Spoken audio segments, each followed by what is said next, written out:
Gather close, you connoisseurs of the macabre, and silence your phones. Tonight, we descend into the heart of a small town, a place where the past is not dead, but slumbers fitfully, waiting for a chance to claw its way back to the surface. We will uncover a crime so vicious, it didn't just take a life. It took the very soul of a community and fractured its history into a million jagged pieces.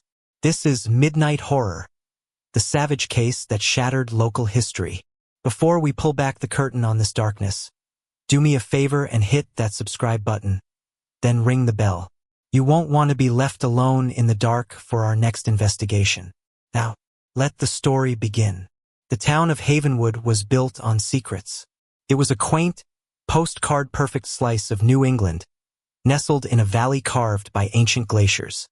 Its colonial-era buildings stood as proud, silent witnesses to centuries of history, their clapboard siding painted in cheerful pastels that defied the brooding, shadow-choked forests surrounding them. The town's identity was inextricably linked to its founding story, a dramatic tale of resilience against a harsh wilderness and a darker, more whispered legend, that of Silas Blackwood.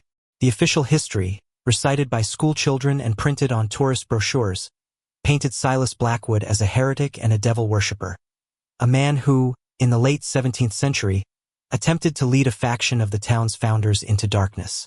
He was caught, tried, and executed in a brutal, almost ritualistic manner in the very woods he was said to consort with demons in. His death was the cleansing fire from which Havenwood's righteous and prosperous future was forged. The founding families, the Aldriches, the Wainwrights, and the Prestance were celebrated as the saviors who had purged the evil from their midst. But legends have a way of clinging to a place like the morning fog in the valley. Whispers persisted that Silas was no devil worshipper, but a practitioner of older, earthier beliefs, and that his execution was less a trial and more a land grab by the men who would become the town's patriarchs. The story was a ghost, a piece of dark folklore that added a thrilling chill to Halloween tours, but was never taken seriously by the town's sober, God-fearing populace. That all changed on a cold, rain-swept Tuesday in October. Detective Alistair "Ollie" Finch hated the rain. It was a city rain, cold and persistent, that seemed to amplify the gloom of the dying season. He'd moved back to Havenwood 6 months ago from Boston, trading a high-pressure homicide post for the presumed tranquility of being chief of police in his sleepy hometown. He craved boredom, predictability, and cases that involved nothing more sinister than teenage vandalism or a dispute over a property line. He had been lulled into a comfortable rhythm, a belief that the true monsters of the world resided only in the concrete jungles he'd left behind.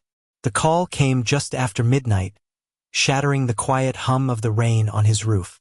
It was dispatch, the voice of the young operator, tight with a panic that Finch hadn't heard since his days in the city. The call wasn't about a break-in or a DUI. It was about the Havenwood Historical Society. The Historical Society was the town's heart. Housed in the old Wainwright Mill, it was a meticulously preserved building filled with the artifacts and documents that told Havenwood's sanitized story. At its helm was Elias Thorne, the town historian. Thorne was a man in his late 60s, a walking encyclopedia of local lore, whose life's work was tending to the town's official narrative. He was gentle, meticulous, and universally respected. When Finch's cruiser slid to a halt on the wet cobblestones in front of the building, the scene was already blinking with the strobing red and blue of 2 other patrol cars. His gut tightened. This was too much light, too much activity for a simple B&E. Young Officer Ben Carter met him at the door, his face the color of wet chalk. "Chief, you need to prepare yourself. I've never seen anything like it." The words were a chilling overture. Finch pushed past him, the smell hitting him first. It was the coppery, primal scent of blood, so thick it was almost a taste. It mingled with the musty odor of old paper and polished wood, a grotesque potpourri of death and history. The main exhibition hall was a tableau of absolute horror. Elias Thorne was dead. But he wasn't just dead. He had been subjected to a level of violence that spoke of a furious, savage rage. He was in the center of the room, positioned in front of the grandest exhibit, a glass case containing the personal effects of the founding families. His body was bound to an antique high-back chair, one that belonged to the original Wainwright patriarch with thick, coarse rope. But it was the nature of his wounds that made Finch's blood run cold. They weren't random. They were precise, symbolic. And they were terrifyingly familiar. He had been branded. On his forehead, seared into the flesh, was a crude, spiral symbol.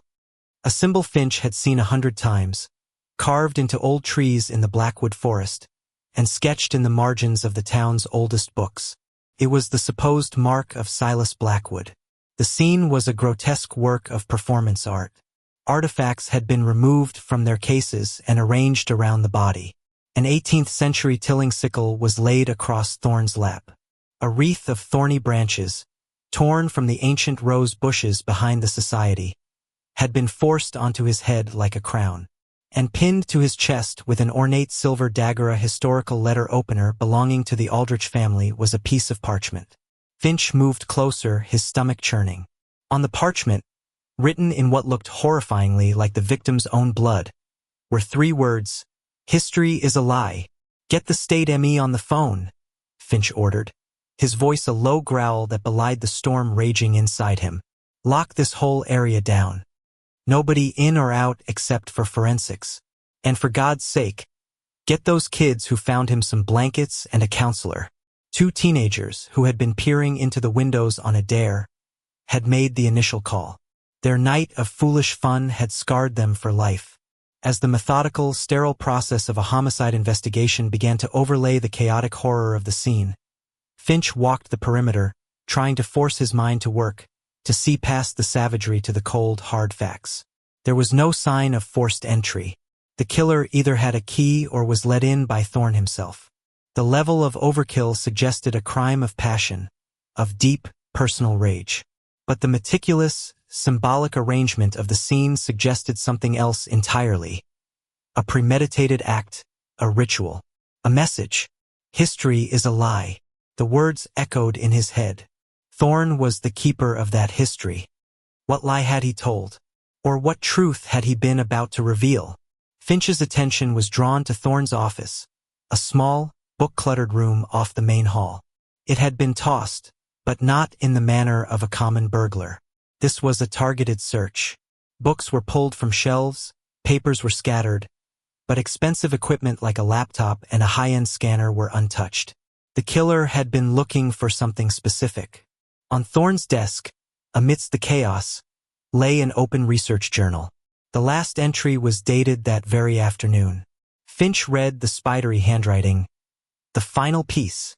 It's in the parish records, hidden in plain sight all along. They didn't just banish him. They absorbed his creed. The symbol isn't a mark of the devil. It's a mark of union. The founding families. They weren't his accusers. They were his acolytes. And his death wasn't an execution. It was a sacrifice. The whole town is built on a foundation of blood and blasphemy. I have to present this to the council. Everything must change." Finch read it again, the words sending a jolt through him more potent than any caffeine. This was it. This was the motive. Thorne hadn't just uncovered a historical discrepancy. He had unearthed a truth so profound it would completely invert the town's identity. He was about to expose the celebrated founding fathers not as righteous Puritans, but as members of a violent, sacrificial cult, and their legendary enemy, Silas Blackwood, as their martyred leader. The case had just transformed. This wasn't a random act of violence. It wasn't a simple robbery gone wrong. This was an assassination, designed to protect a secret that had been buried for over 300 years. The killer wasn't just a murderer. They were a guardian of the lie. He looked back at the horrific scene in the main hall. The branding, the crown of thorns, the sickle. It wasn't just a random assortment of historical items. The killer had staged Thorne's death to mimic the legend of Silas Blackwood's execution. It was a vicious, ironic statement. The man who threatened to expose the lie of Blackwood's death was murdered in the very manner of that lie. A chilling thought crept into Finch's mind. Thorne had written that he was going to the town council. The council was made up of the town's most powerful citizens, including direct descendants of the founding families. People like Mayor Alastair Aldrich and developer Sterling Preston. These were the very people whose legacies Thorne was about to shatter.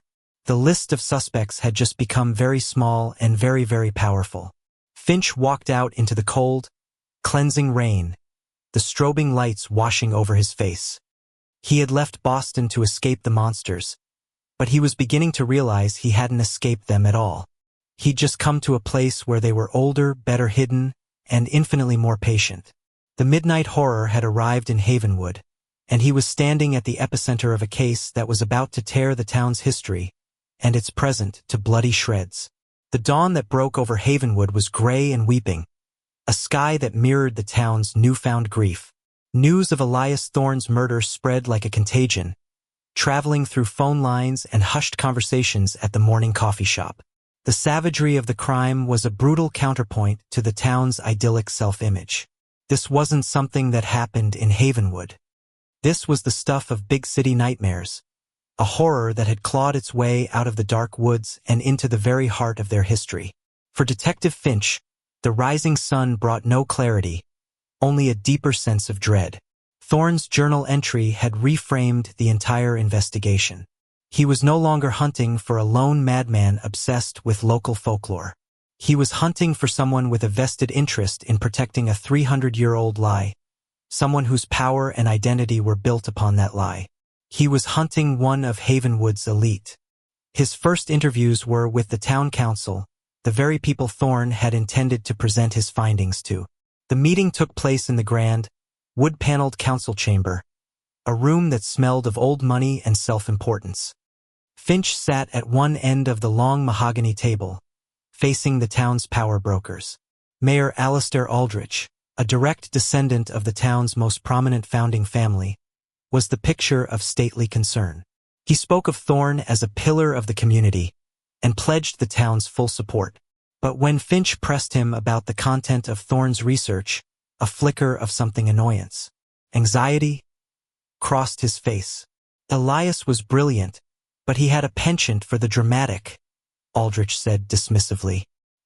He was always chasing some new, revolutionary theory to append the history books. Sterling Preston, another direct descendant and a wealthy property developer, was more blunt. His latest project, a luxury housing development on the edge of the Blackwood Forest, had been stalled for months by Thorne, who claimed the site had historical significance. "Look, I respected the man," Preston said, leaning forward, his voice a low rumble. "But he was an obstructionist. He was costing me millions. Does that mean I'd kill him? That's insane." The denial was vehement, almost too vehement. The others on the council offered condolences and platitudes, but Finch could feel a current of unease running beneath the surface. They were closing ranks, presenting a unified front of polite, civic-minded grief. He knew he was being stonewalled. He left the town hall with a bitter taste in his mouth and headed to the one place he might find an unfiltered perspective: Thorne's home. The historian had lived in a small, book-crammed cottage on the edge of town, a place that was more library than living space. As his team cataloged the contents, Finch looked for anything that might lead him to the final piece of evidence Thorne had mentioned in his journal. He found it not in a book or a file, but on a hidden thumb drive taped to the underside of Thorne's desk. It contained scanned copies of Havenwood's oldest parish records, documents that Finch had only ever seen under thick glass at the Historical Society. But Thorne had found something others had missed. The records of Silas Blackwood's trial were a forgery. Thorne had used advanced imaging techniques to analyze the ink and parchment. The official records, the ones detailing Blackwood's demonic confessions and righteous condemnation, had been written nearly 50 years after the events they described. Beneath them, faintly visible through spectral analysis, were the original entries. The original text was chilling.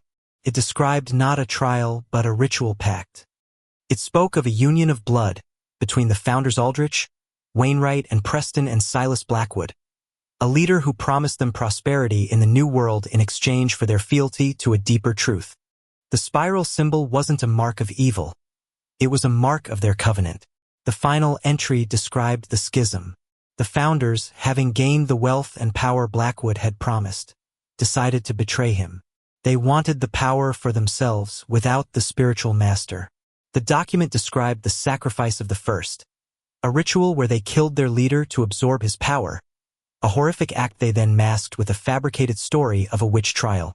The founding of Havenwood wasn't a triumph of good over evil. It was a bloody coup. Finch felt a wave of vertigo. This was dynamite. It didn't just rewrite local history. It demolished it. It recast the town's heroic founders as murderers and cultists. And their descendants. They were the heirs to a legacy of blood and deceit. His investigation now had a terrifying new dimension. If a secret this old was still being protected with murder, it meant the lie was still alive. Was it just about protecting a family name? Or was the creed Thorne mentioned still being practiced? He focused on Sterling Preston. The developer had the most immediate and tangible motive, money. Thorne was blocking a project that was vital to Preston's financial future. Finch discovered that Preston was leveraged to the hilt. If the development failed, he faced financial ruin. He was a desperate man. Finch brought Preston in for a formal interrogation. The developer's bravado from the council meeting was gone, replaced by a defensive, twitchy energy. He had an alibi, of Corsi late dinner with his wife. But it was flimsy, a domestic alibi that could easily be a fabrication. Elias Thorne found out the truth about your family. Didn't he, Sterling? Finch began, his voice calm and even. He found out that the Preston name, the Aldrich name, all of it was built on a lie. A murder. Preston laughed. A harsh, grating sound. You've been reading too many of Thorne's fairy tales, Chief. My ancestor was a hero. Your ancestor was a murderer and a cultist, Finch countered, sliding a printed image of the original parish record across the table. And Thorne was about to prove it to the world. He wasn't just blocking your development with historical preservation claims. He was about to obliterate your family's legacy. A legacy you've been trading on your whole life. Preston stared at the document, the color draining from his face. For the first time, Finch saw genuine fear in the man's eyes. This is impossible. It's a fake. Is it? Finch pressed. Or is it the reason Elias Thorne was ritually slaughtered? His murder staged to look like the very lie your family created? Preston shot to his feet, his chair screeching backward. I didn't kill him. I have nothing to do with this ancient history. I'm a businessman. He was shouting now, a mixture of rage and terror. You're barking up the wrong tree. If you want to find fanatics, go talk to the Blackwood Zealots. He was referring to a small, fringe group in town known as the Silas Verity Society. They were a collection of outcasts and eccentrics, mostly descendants of the families who had been pushed out by the founders centuries ago. They had always maintained that Silas Blackwood was an innocent man, a victim of a conspiracy. Their leader was a woman named Cassandra Fry, a fierce, intense woman who claimed a direct, albeit unproven, lineage to Blackwood himself. Finch had initially dismissed them as harmless cranks. But now he considered Preston's words. Could the motive be revenge? Could the Verity Society, upon learning the true nature of Thorne's research, have decided to enact their own twisted form of justice? A ritual murder for a ritual murder? He found Cassandra Fry at her small, cluttered bookstore on the edge of town, a place that smelled of incense and old paper. She was sharp, intelligent, and her eyes burned with an unnerving intensity. She didn't deny her interest in Thorne's work. Elias was close to the truth, she said, her voice a low, conspiratorial whisper. He came to me a few weeks ago. He wanted access to my family's journals. He said he was on the verge of vindicating my ancestor. Vindicating all of us. And did he tell you what he found? Finch asked. A slow, strange smile spread across her face. He told me the founders weren't just murderers. They were thieves. They stole Silas's power, his teachings. They perverted them. They built this town not in God's name, but in the name of their own greed, using a corrupted version of his power. The way she said power sent a chill down Finch's spine. It wasn't just history to her. It was a living, breathing thing. Where were you on the night of the murder, Miss Fry? Her smile didn't waver. I was leading a solstice rite in the forest. With my followers. We were honoring my ancestor. We were calling for the truth to be revealed. It seems our prayers were answered. Her alibi was both convenient and unsettling. She was with a dozen other people, all of whom would swear to her presence. But their solstice rite in the Blackwood Forest on the night of a ritual murder was a deeply disturbing coincidence. Finch left the bookstore feeling more conflicted than ever. He had two compelling theories. Was the killer a powerful descendant like Preston, desperate to protect his fortune and family's legacy? Or was it a fanatic like Cassandra, seeking a bloody, historical retribution? Both had the motive, and both seemed capable of the cold-blooded rage required for such a crime. That night, unable to sleep, Finch drove back to the Historical Society. The building was still cordoned off, a silent, yellow-taped monument to the horror it now housed. He stood outside in the cold, the building looming before him, and felt a profound sense of being watched. Then he saw it. Tucked into the handle of the Society's main door was a single, thorny branch from a wild rose, identical to the ones used in the crown placed on Thorne's head. It hadn't been there before. Finch cautiously approached. Tied to the branch with a piece of black string was a small, folded piece of parchment. His heart pounded in his chest as he carefully unfolded it. Contained a single, hand-drawn symbol, the spiral mark of the Covenant. And below it, a message written in the same blood-red ink as the one left on Thorne's body. You can't stop the reckoning. The killer was still out there. They were watching him, taunting him. And this message wasn't just a threat. It was a promise. Thorne's murder wasn't the end. It was just the beginning. The savage case that had shattered Havenwood's history was about to claim another victim. The taunting message left at the Historical Society changed the atmospheric pressure of the investigation. The killer wasn't hiding in the shadows, terrified of being caught. They were brazen, arrogant, and operating with a chilling sense of purpose. The message "you can't stop the reckoning" wasn't just a threat against Finch. It felt like a prophecy. This was no longer just a murder case. It was a crusade, and Finch was standing in the path of a zealot. His focus sharpened, torn between two poles of fanaticism, the desperate greed of the descendants and the vengeful righteousness of the believers. He decided to apply pressure to both. He put Sterling Preston under overt surveillance, a move designed to rattle the developer. Simultaneously, he dug deeper into Cassandra Fry and her Silas Verity Society, looking for any crack in their collective alibi, any hint that their solstice rite was a cover for something far more sinister. The breakthrough came from the most mundane of sources, town financial records. While cross-referencing the business dealings of the town council members, Finch's deputy, a sharp young woman named Maria Flores, flagged a series of unusual transactions. Several shell corporations, all owned by Mayor Alastair Aldrich, had been quietly buying up vast tracts of land around Havenwood for years.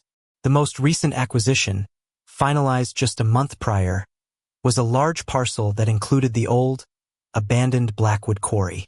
On its own, it was just savvy land investment. But when cross-referenced with Preston's stalled development project, a new picture emerged. The land Preston was trying to build on was adjacent to the quarry.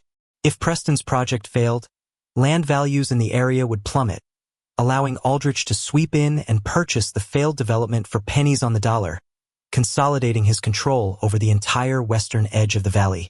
The motive was suddenly clearer and more complex. Preston wasn't just being obstructed by Thorne's historical claims.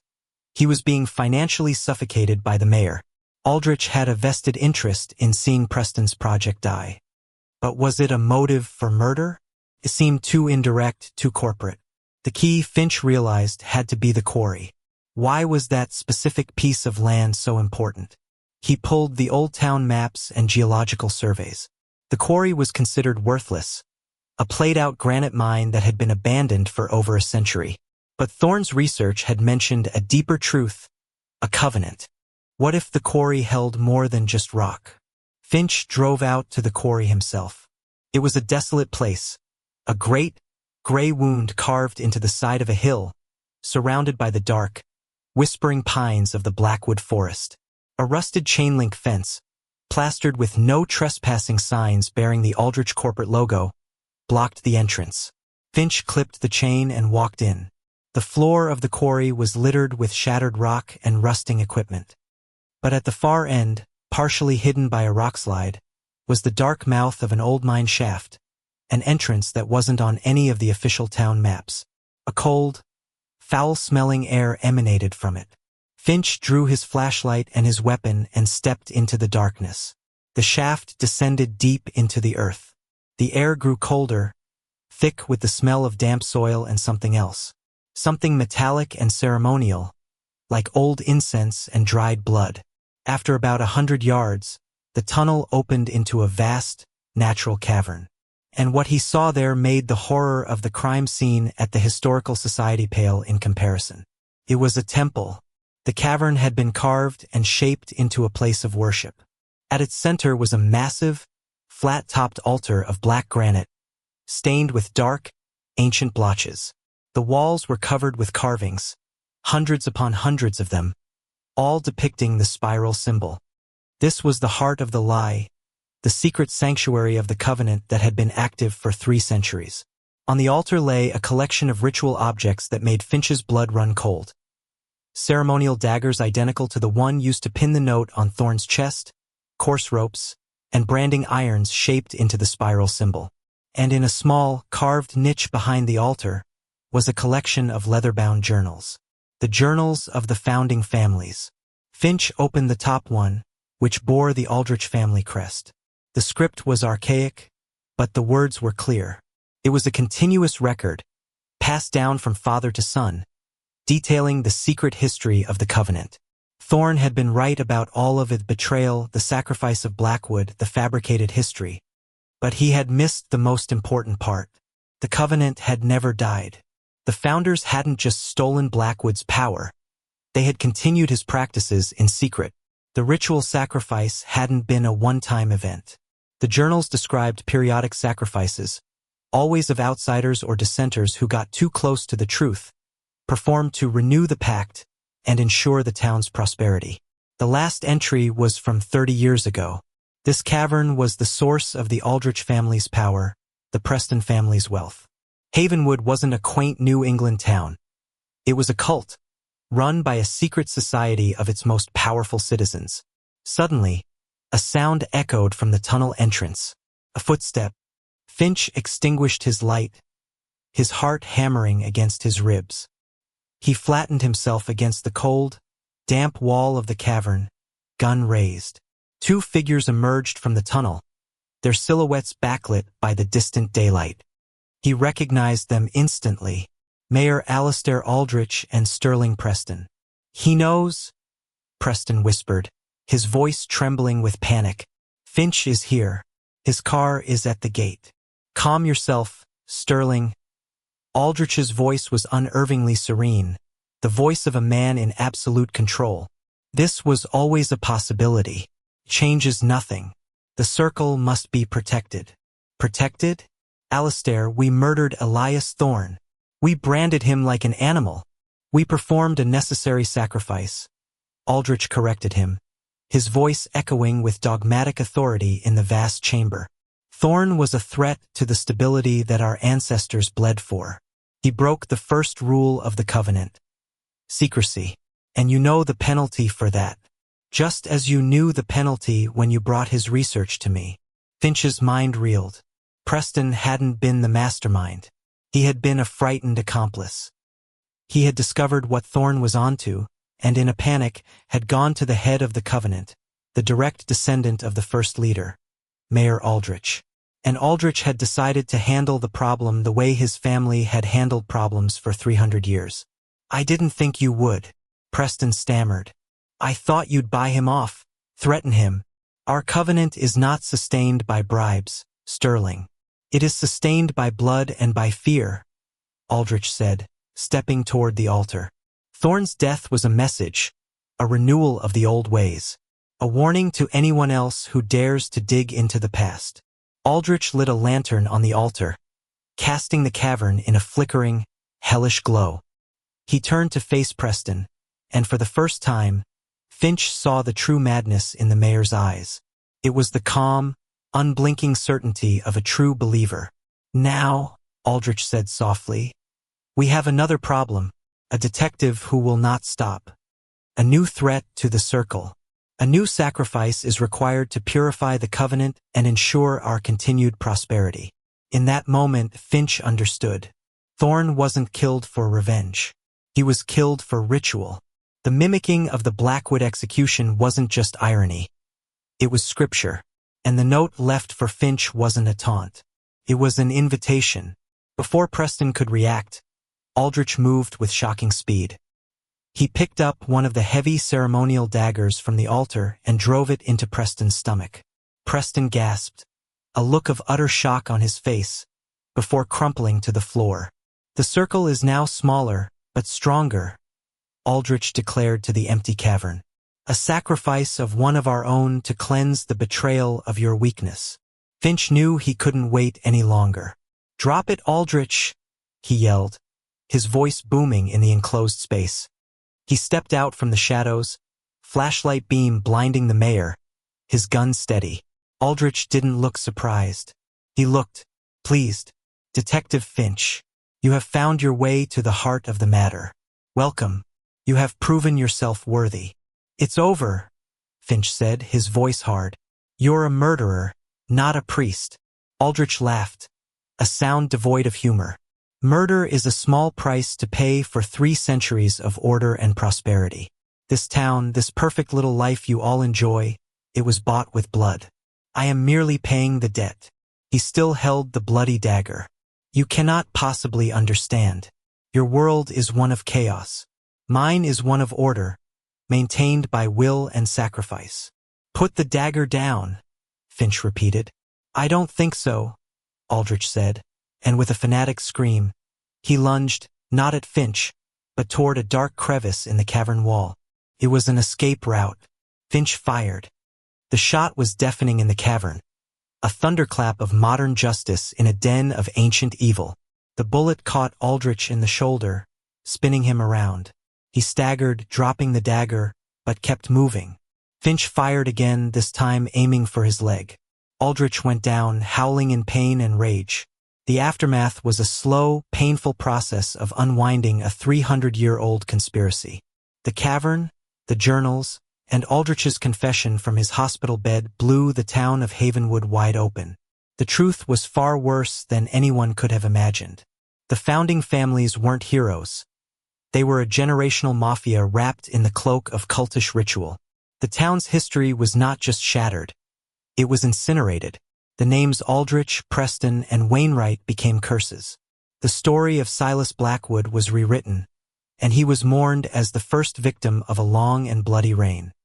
Cassandra Fry and her society, once seen as eccentric outcasts, were now viewed as the true keepers of the town's history. For Detective Alastair Finch, the quiet life he had sought was a distant memory. He had come to Havenwood to escape monsters, only to find that the most terrifying monsters are the ones that wear familiar faces and hide behind the veneer of civility and tradition. He stood one last time before the Havenwood Historical Society, now a place of pilgrimage and grim fascination. The building itself seemed to sigh with the weight of the truth it was finally allowed to tell. The midnight horror was over, but its lessons would be etched into the town's shattered soul forever. The case had taught Finch and all of Havenwood that history is never truly dead, and that the savage secrets buried in the past have a terrible way of demanding their reckoning in blood.